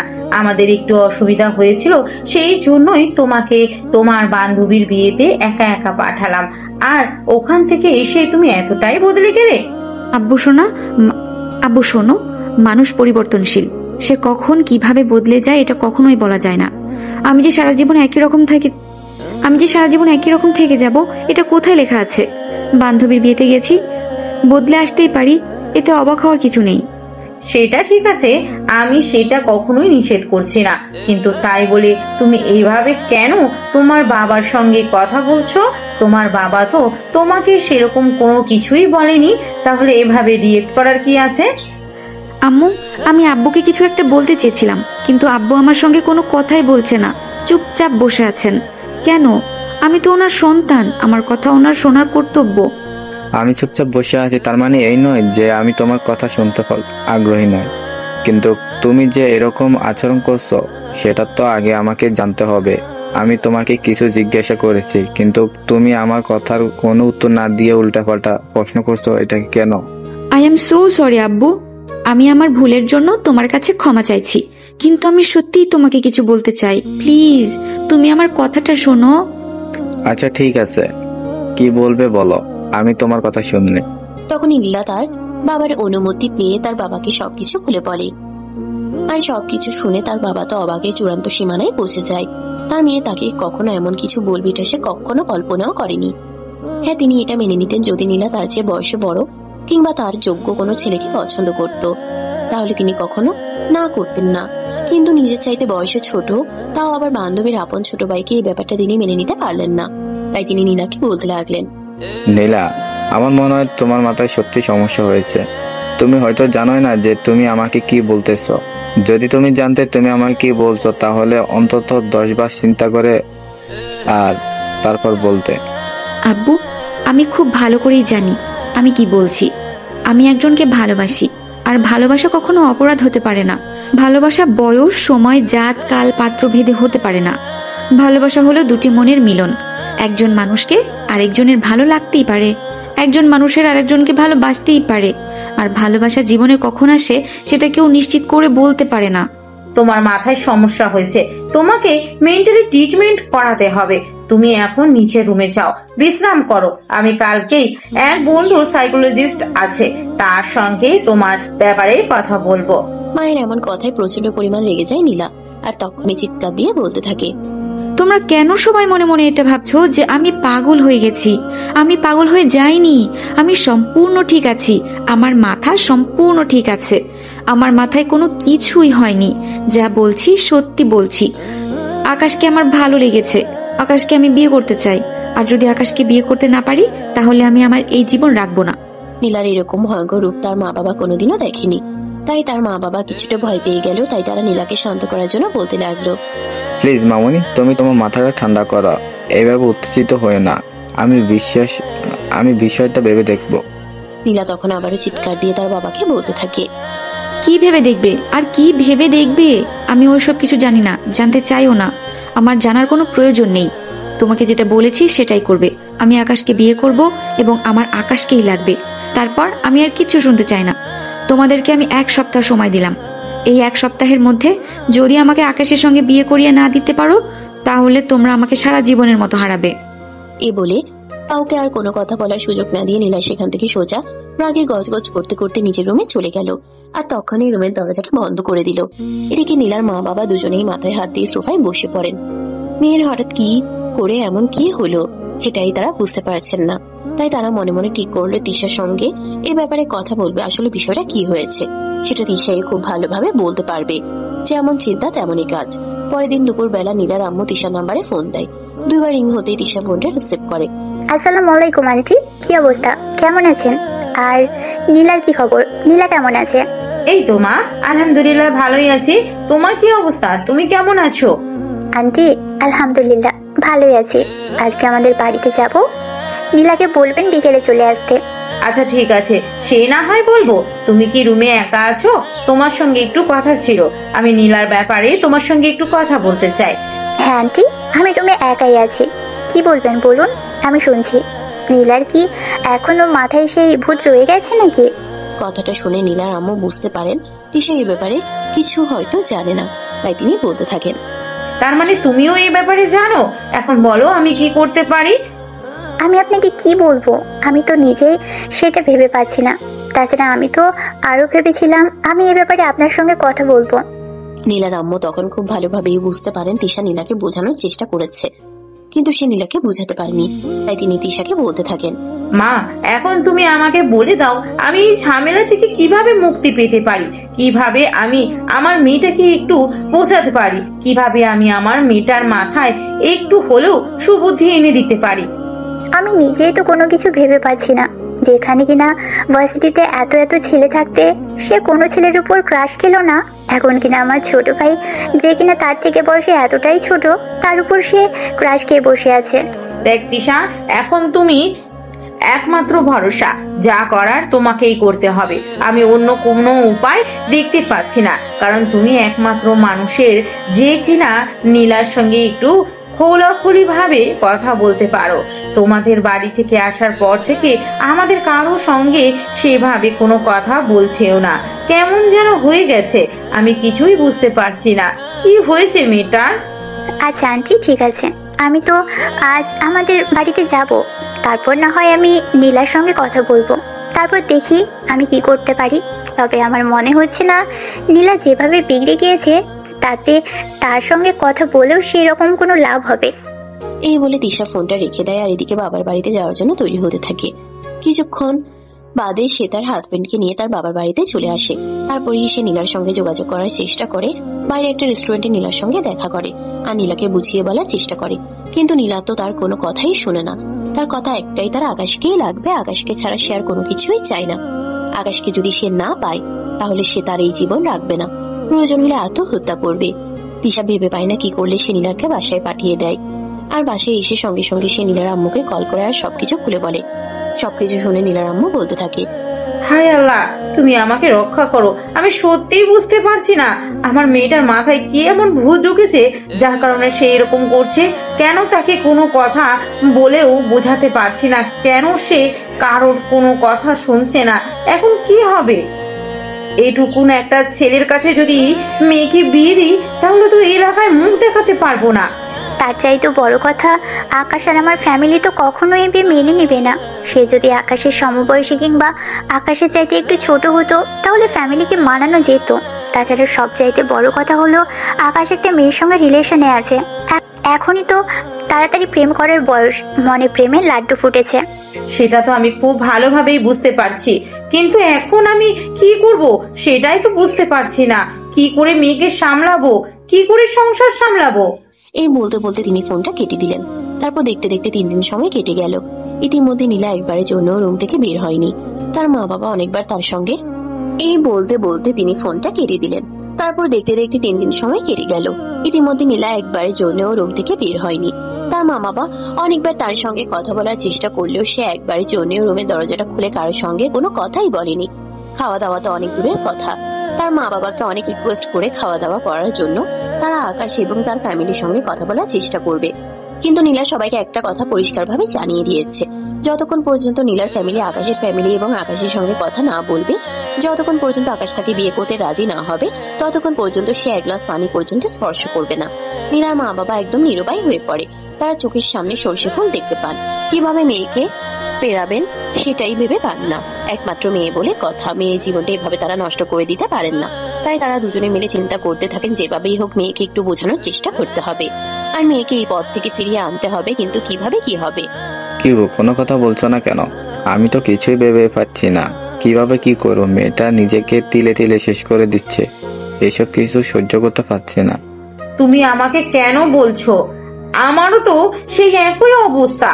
তোমারও যেমন একমাত্র সন্তান, আমারও তেমনি একমাত্র সন্তান। তুমি যদি কিছু ভেবে না পাও তাহলে আমি কি করে কিছু ভেবে পারতে পারি সেটাই আমাকে বলো। এভাবে চুপ করে বসে থাকলে তো চলবে না, আমাদেরকেও কিছু একটা করতে হবে। কি করব এখন সেটাই বলো। আর কি করার বাকি আছে? বিশ্বাস পরিষ্কার করে জানিয়ে দিয়েছে আকাশ এবং তার ফ্যামিলি কোনোভাবে এই সব কিছু মেনে নেবে না। আকাশ একটা মেয়ের সঙ্গে রিলেশনে আছে। যদি আকাশ এবং তার ফ্যামিলি এই ব্যাপারটা মেনে নিত তাহলে না হয় আমরা তাদের সঙ্গে এই ব্যাপারে কথা বলতে পারতাম, কিন্তু যেখানে তারা এসব কিছু মেনেই নেবে না সেখানে কথা বলতে চাওয়া মানে তো নিজেদেরকে অসম্মানিত করা। ড্রয়িং রুমের সোফায় বসে বসে কান্না করতে থাকে। একমাত্র মেয়ের কষ্ট এভাবে সহ্য করতে পারছেন না। আবার যদি মেয়েকে তার শখের মানুষকে এনে না দেন তাহলে তো মেয়ে বলেই বসে আছে যে সে আত্মহত্যা করবে। একমাত্র মেয়ে যদি মা বাবাকে ছেড়ে চলে যায় তাহলে মা বাবার মনের অবস্থা কেমন হবে সেটাই তারা ভাবতে পারছেন না। তাছাড়া তাদের বয়স হয়ে এসেছে, এখন তাদের দেখাশোনাই বা কি করবে। তখনই নীলার বাবা বলতে থাকেন, দেখো, আমাদেরকে এভাবে চুপ করে বসে থাকলে চলবে না। যা করার আমাদেরকে করতে হবে। আমরা আমাদের চোখের সামনে নিজের মেয়েকে এভাবে শেষ করতে দিতে পারি না। আমরা আকাশের ফ্যামিলির সঙ্গে কথা বলবো, প্রয়োজন হলে তাদেরকে রিকোয়েস্ট করব। কি বলছো তুমি? আমরা মেয়ের মা বাবা, আমাদের তো একটা ছেলের ফ্যামিলিতে বিয়ের প্রস্তাব নিয়ে যাওয়াটাই কতটা লজ্জাজনক, আর সেখানে আমরা রিকোয়েস্ট করব? দেখো, মান সম্মানের কথা চিন্তা করলে এখন আমাদের চলবে না। আমাদের মেয়েকে আগে বাঁচাতে হবে, তারপর অন্য কিছু চিন্তা করতে হবে। আমাদের কাছে আমাদের মেয়ে সবার আগে, তারপর হচ্ছে পৃথিবীর বাকি সবকিছু। আচ্ছা ঠিক আছে, তাহলে তাই চলো। তবে যদি তারা রাজি না হয় তাহলে কি হবে? আমি তো সেটাই ভেবে পাচ্ছি না। এই বলে নীলার আব্বু আম্মু দুজনে রেডি হয়ে আকাশের বাড়িতে চলে আসেন। আকাশের মা বাবা দুজনে সেদিন বাড়িতে ছিল। বাড়ির সামনে দাঁড়িয়ে কলিং বেল চাপ দিতে তিশা এসে দরজা খুলে দেয়। তিশা নীলার মা বাবাকে দেখা মাত্রই সালাম দেয় এবং কুশল বিনিময় করে। আসসালামু আলাইকুম আন্টি আঙ্কেল, কেমন আছেন আপনারা? ওয়ালাইকুম আসসালাম। এই তো আলহামদুলিল্লাহ, আল্লাহর অশেষ রহমতে আমরা ভালোই আছি, কিন্তু নীলা ভালো নেই। আন্টি ভিতরে এসে বসুন, তারপর আমরা কথা বলি। এই বলে তিশা নীলার মা বাবা দুজনকেই ড্রয়িং রুমে এনে বসতে দিল, আর তারপরে বলতে থাকে, দেখুন আন্টি, কি বলবো সেটাই তো ভেবে পাচ্ছি না। তার সঙ্গে আমি অনেকবার কথা বলার চেষ্টা করেছি, অনেকবার নীলাকে ফোন করেছি, কিন্তু সে আমার ফোনটা তুলছে না। অনেকবার মেসেজ করেছি, কিন্তু কোনো মেসেজের রিপ্লাইও করছে না। দেখো মা, আমার মেয়েটা এক কথার মানে, সে তখন যেটা বলে তখন সেটাই করে, তারপর আর পৃথিবীর কারো কোনো কথাই শোনা। এটা তো তুমি অন্তত জানো, কারণ তুমি তার বেস্ট ফ্রেন্ড। হ্যাঁ আঙ্কেল, এটা তো আমি খুব ভালো করেই জানি। নীলা মুখ দিয়ে যখন যেটা বলে তখন সেটাই করে। তাছাড়া আপনারা তো তাকে এভাবেই বড় করেছেন, তাকে কখনো কোনো কিছুর অভাব বুঝতে দেননি। হ্যাঁ মা, এখন তো সেটাই বুঝতে পারছি যে আমরা মেয়েকে সবকিছু তার মুখের উপরে এনে দিয়ে এটাই জীবনে সবচাইতে বড় ভুল করে ফেলেছি। যদি মেয়েকে অভাব জিনিসটা বুঝাতাম তাহলে হয়তো আর সে এমন কিছু বায়না করতো না যেটা আমরা তাকে এনে দিতে পারবো না।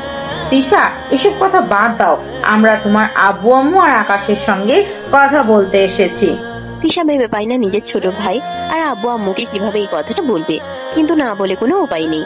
তাই সে আকাশের আব্বু আম্মুকে ড্রয়িং রুমে বসিয়ে দিয়ে উপরে চলে গেল। তারপর আব্বু আম্মুকে গিয়ে বলল নীলার আব্বু আম্মুর ব্যাপারে। কিছুক্ষণের মধ্যেই তিশার আব্বু আম্মু ড্রয়িং রুমে চলে আসেন। তারা ড্রয়িং রুমে বসে গল্প গুজব করেন।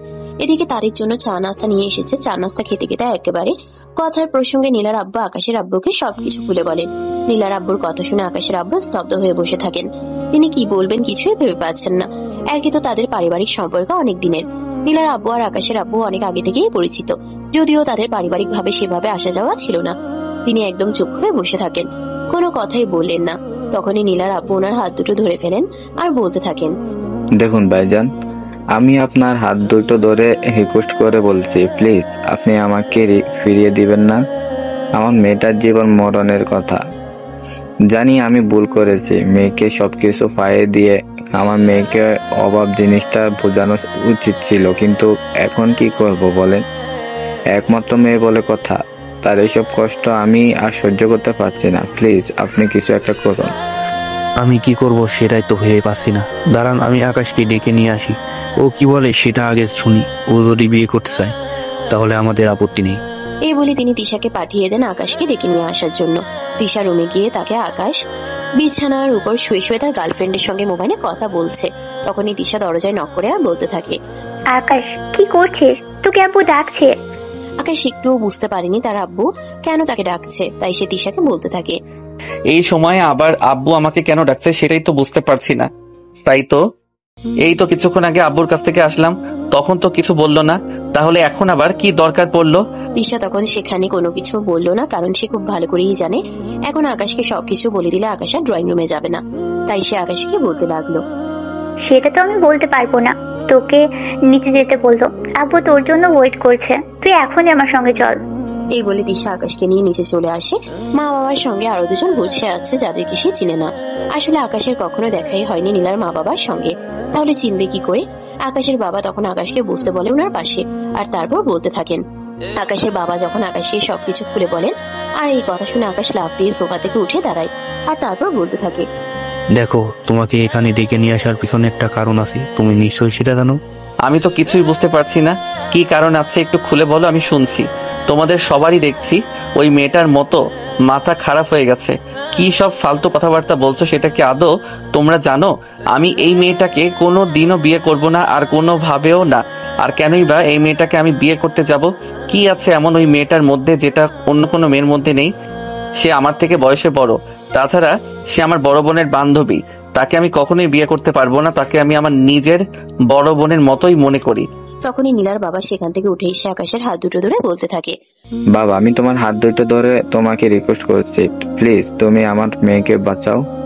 আমার মেয়ে তোমাকে ছাড়া বাঁচবে না। সে আজ 3 দিন ধরে রুমের ভিতর দরজা বন্ধ করে আছে, কারোর সঙ্গে কোনো কথা বলছে না, রুমের দরজা খুলছে না, খাবার খাইছে না। প্লিজ তোমাকে আমার রিকোয়েস্ট করে বলছে, তুমি আমাদের মেয়েকে বাঁচাও। তখনই আকাশের বাবাও আকাশকে অনেক অনুনয় বিনয় করে বলতে থাকেন আকাশ যেন নীলাকে বিয়ে করতে রাজি হয়ে যায়। আকাশ বুঝতেই পারছে না সবাই কেন তাকে এভাবে নীলাকে বিয়ে করার জন্য এত রিকোয়েস্ট করছে, যেখানে মেয়েটা তার চাইতে বয়সে বড়, তার উপর আবার তার বড় বোনের বান্ধবী। মুহূর্তের মধ্যে ফ্যামিলির সবাই আকাশকে অনুরোধ করতে শুরু করে দেন। তারা সবাই নীলার ভাড়া করা লোকজন, এভাবেই সবাই কানাকাটি করে আকাশকে অনুরোধ করতে থাকে, কিন্তু আকাশ কোনোভাবেই নীলাকে বিয়ে করতে রাজি হয় না। এক পর্যায়ে তো আকাশের আব্বু আকাশকে বলেই ফেলে, দেখো, আমরা এতগুলো মানুষ তোমাকে রিজেক্ট করছি বলে কি তুমি নিজেকে খুব বড় কিছু মনে করছো? তুমি যদি এরকমটাই কিছু মনে করে থাকো, তাহলে আমি তোমাকে পরিষ্কার জানিয়ে দিচ্ছি, তুমি নীলাকে বিয়ে করবে, এটাই আমার শেষ সিদ্ধান্ত। আমার সামনে একজন বাবা তার সন্তানকে হারাবে, এটা আমি কখনো মেনে নিতে পারবো না, কারণ আমিও একজন বাবা। বাবা, তুমি এসব কি কথা বলছো? আমি কিভাবে এই মেয়েটাকে বিয়ে করতে পারি? তুমি প্লিজ একটু ঠান্ডা মাথায় চিন্তা করো, আর তারপর সিদ্ধান্ত নাও। আমি কোনো কথা শুনতে চাই না, আমার সিদ্ধান্ত আমি তোমাকে জানিয়ে দিয়েছি। এখন তুমি কি করবে সেটা তোমার ব্যক্তিগত ব্যাপার, তবে আমি তোমাকে পরিষ্কার জানিয়ে দিচ্ছি, তুমি যদি নীলাকে বিয়ে না করো, তাহলে কিন্তু আমার চাইতে খারাপ কেউ হবে না, আর এই বাড়িতে তোমার কোনো জায়গা হবে না। আমার সমস্ত সম্পত্তি আমি তিশার নামে লিখে দেব, তুমি কিন্তু আমার সম্পত্তির কানা করিও পাবে না। তোমাদের দেখছি সবার মাথা খারাপ হয়ে গেছে। এই মেয়েটাকে তোমাদের কি জাদু করেছে নাকি, যে সবাই এরকম মেয়েটার হয়ে কথা বলছো? তোমার যদি এমনটা মনে হয়ে থাকে নীলা আমাদেরকে জাদু করেছে, তাহলে তাই তাদের, আমার কিছু যায় আসে না। কিন্তু আমার কথা আমি পরিষ্কারভাবে তোমাকে জানিয়ে দিয়েছি, তোমার নীলাকে বিয়ে করতে হবে, এবং আগামী 2 দিনের মধ্যে তুমি নিজেকে প্রিপারেশন করো, আর আমরা বিয়ের প্রস্তুতি নিচ্ছি। এই বলে তিনি নীলার বাবাকে আশ্বস্ত করে বাড়িতে পাঠিয়ে দিলেন। এদিকে নীলার বাবা বাড়িতে সেই নীলাকে এই খবরটা দেন। নীলা এই খবরটা শুনে অনেক বেশি খুশি হয়, তার আনন্দ যেন ধরে না। তারপর 2 দিন পরেই তার আকাশের সঙ্গে বিয়েটা হয়ে গেল। আর তারপর যা হলো তা তো আপনারা দেখতেই পেলেন। সকালবেলা ঘুম থেকে উঠে নীলা দেখতে পেল আকাশ এখনো চোখ মেলাই রয়েছে। তাই নীলা আকাশকে বলতে লাগলো, আরে এত বেলা হয়ে গেল, তুমি এখন আমাকে ডেকে দাওনি কেন? গরুর মতো পড়ে পড়ে ঘুমাচ্ছেন, তাহলে আমি আপনাকে ডাকতে যাব কেন? আপনি তো আমার ঘুমের 12টা বাজিয়ে দিয়েছেন। আপনাকে এত করে বললাম আমার বুকের উপর থেকে নেমে ঘুমান, কিন্তু আপনি তো আমার কোনো কথাই শুনলেন না। আরে জামাই, এইভাবে কেন কথা বলছো? তোমার বুকে ঘুমানোর জন্যই তো তোমাকে বিয়ে করেছি, তাহলে তোমাকে রেখে একা একা কেন ঘুমাবো সেটা বলো আমাকে। যাই হোক, বাদ দাও সেসব কথা, এখন চলো ফ্রেশ হয়ে আসি। আজ তো আবার আমাদের বউ ভাতের অনুষ্ঠান হবে, কিছুক্ষণ পরেই আবার লোকজন আসা শুরু করে দিবে। এই বলে নীলা আলমারি থেকে নিজের শাড়ি বের করে ওয়াশরুমে ঢুকে গেল। ফ্রেশ হয়ে এসে দেখে আকাশ ঘুমিয়ে পড়েছে। এটা দেখে নীলা কিছুটা রেগে গেল, আর ড্রেসিং টেবিলের উপরে রাখা পানির গ্লাসটা আকাশের মুখের উপরে ঢেলে দিল। আকাশ দরবর করে উঠে বসলো আর নীলাকে বলতে লাগলো, এটা কোন ধরনের ফাইজলামো? আপনি এটা কেন করলেন আমার সাথে? তোমাকে আমি সেই কখন থেকে বলেছি ফ্রেশ হয়ে আসার জন্য, কিন্তু তুমি এখনো শুয়ে আছো। তোমার সাহস দেখে আমি অবাক না হয়ে পারছি না। আমার খুব ঘুম পাচ্ছে, তাই আমি বিছানায় শুয়ে শুয়ে ঘুমাচ্ছি। এখানে আপনার তো কোনো সমস্যা হওয়ার কোনো কথাই নেই। আপনি চুপচাপ এখান থেকে চলে যান, আমাকে আর বিরক্ত করবেন না। আপনার বিরক্ত আমি আর সহ্য করতে পারছি না। ও তাই নাকি? তাহলে চলো আরেক রাউন্ড খেলি, তোমাকে একটু মজা দিই, তাহলেই সহ্য করতে পারবে। কথাটা বলতে দেরি হলো না বলে বিছানা থেকে লাফ দিয়ে আকাশকে ওয়াশরুমে ঢুকে যেতে দেরি হলো না। এদিকে আকাশের এমন কর্মকাণ্ড দেখে নীলা তো হেসেই কুটি কুটি হচ্ছে। আকাশ ওয়াশরুম থেকে বের হয় 20 মিনিট পর, তারপর নাস্তা করতে চলে যায় ডাইনিং টেবিলে। এরপর দেখতে দেখতে চলে গেল 6 মাস। আজ সকালবেলা নাস্তার টেবিলে বসতেই হঠাৎ করে নীলার কেমন যেন বমি বমি লাগছিল, তাই সে সেখান থেকে উঠে গিয়ে বেসিনে গিয়ে বমি করলো। তারপর আর নাস্তা না করেই রুমে চলে গেল, বিছানায় গিয়ে শুয়ে রইল। আকাশ নাস্তা শেষ করে রুমে আসে, নীলার জন্য নাস্তার প্লেট হাতে করে নিয়ে চলে আসে। নীলা বিছানায় শুয়ে আছে, তার মুখটা কেমন যেন ফ্যাকাশে দেখাচ্ছে। আকাশ নীলার পাশে বসে, তারপর তার মাথায় হাত বুলাতে বুলাতে বলতে থাকে, কি হয়েছে তোমার? এভাবে নাস্তার টেবিল থেকে উঠে চলে আসলে কেন? শরীর খারাপ লাগছে? শরীরটা তো একটু খারাপ লাগছে, তবে তোমার জন্য একটা গুড নিউজ আছে। কথাটা বলেই লজ্জায় লাল হয়ে নিজের 2 হাত দিয়ে নিজের মুখটা ঢেকে নেওয়ার বৃথা চেষ্টা করতে থাকে নীলা। তখনই আকাশ তার মুখের উপর থেকে তার হাত দুটো সরিয়ে দিয়ে বলতে থাকে, কি ব্যাপার, কি হয়েছে? আমি তো কিছুই বুঝতে পারছি না। তুমি লজ্জা পাচ্ছ কেন? আর কি গুড নিউজ আছে বলো না আমাকে। তুমি বাবা হতে চলেছো আর আমি মা। এই বলে আবারও যেই না মুখ লুকায় নীলা। কথাটা শুনতেই আকাশ খুশিতে লাফ দিয়ে উঠে বলতে থাকে, আরে এত বড় একটা খুশির খবর, সেটা তুমি আমাকে আরো আগে জানালে না কেন? তুমি তো আমাকে মেনেই নিতে চাইছিলে না, সেখানে আমাদের একটা পুচকুশন আসছে, সেটাকে তুমি কিভাবে মেনে নিতে? আরে এটা তুমি কোনো কথা বললে?